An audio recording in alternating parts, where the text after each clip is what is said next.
looking back on my life, all the way to my toddler years, you know, where a child first comes to realize that he or she is here, that they're alive, when they have cognizant memory. I think that's the time you start to realize you are either loved or you're rejected.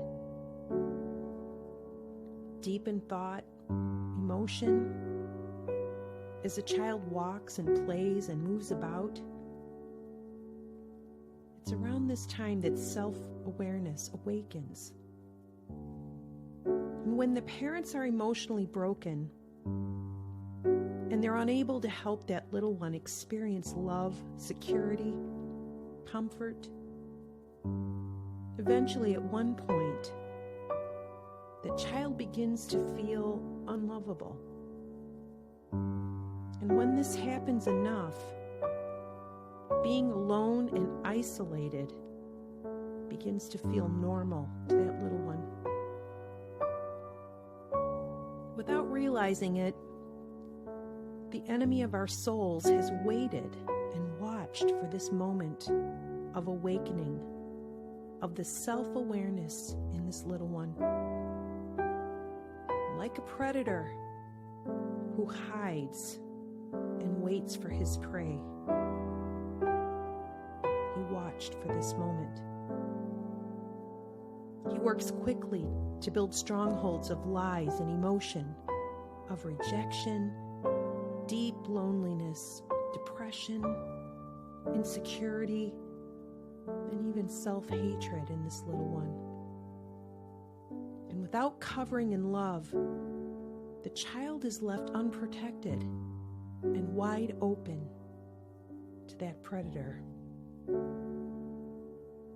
But I see Jesus coming and saying, "Let this little one come to me. Blessed is this little one, for of one such as this is my kingdom." Jesus reaches through the strongholds of lies and places his gentle, tender hands on that little child. And in his perfect strength and tenderness, he lifts it up and he pulls that little one in close to himself. He places that little one on his lap in the spirit, and he holds it in his loving, warm, tender arms. And that child stiffens at first because he's unsure. Yet peace like a river overtakes this little one, and he softens his heart and allows Jesus' love to slowly encapsulate him completely. And in a few seconds, that little child relaxes in Jesus' arms. Then Jesus begins to rock softly, and that little one never wants to leave. And Jesus says, "You don't have to. You can stay here as long as you like." Trust and soul rest sets into the heart of that little child. Peace covers us like a blanket because our soul has found his deep love, and we take it in because our whole life, this is what we need to be alive, to live, and to thrive.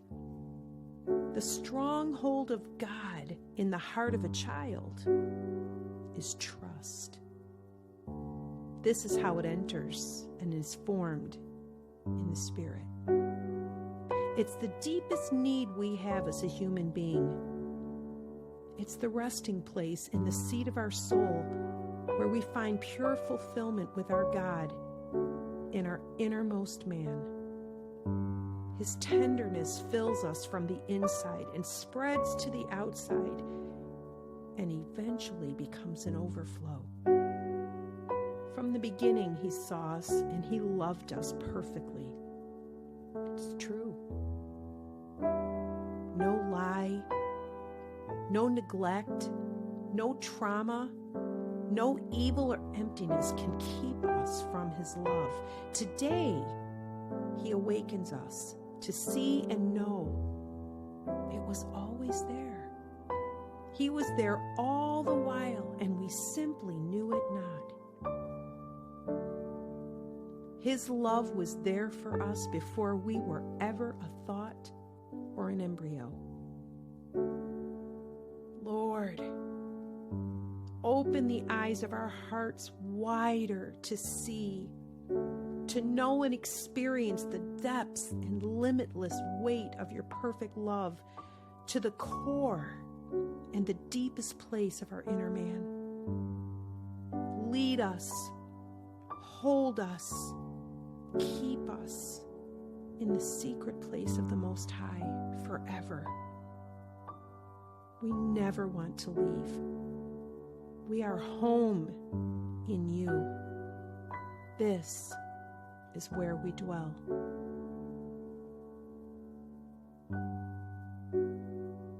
Psalm 91.